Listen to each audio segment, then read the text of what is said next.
hot girls have IBS. We've linked IBS to a certain physical appearance. We've linked it to being cute, being hot, being young, being a woman.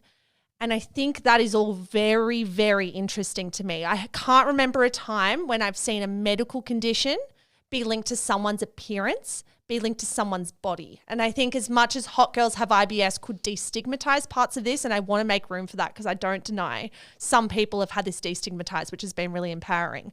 On the other hand, is it a really great way or a really simple, easy way for young women to go, well, I can't eat gluten and dairy, not because of diet reasons, but because of health reasons. And therefore, I will cut out entire food groups that just happen to be calorie dense at the same time. It's one of those things where I immediately raise an eyebrow the minute a conversation spirals too much into food, and young women particularly are giving advice on what works for them, and that cutting out of certain food groups, because the conversation just fixates so much on food that it really does give rise to that sense that it's like, well, I simply cannot put certain things on my body. And when you start with that mindset, where does it go, particularly for young, impressionable women?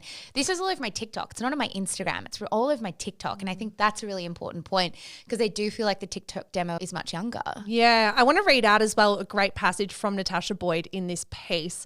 The cultural rise of IBS also makes sense in the context of wellness and body positivity. It is no longer kosher to insist that nothing tastes as good as skinny feels. Women are supposed to love themselves too much for that.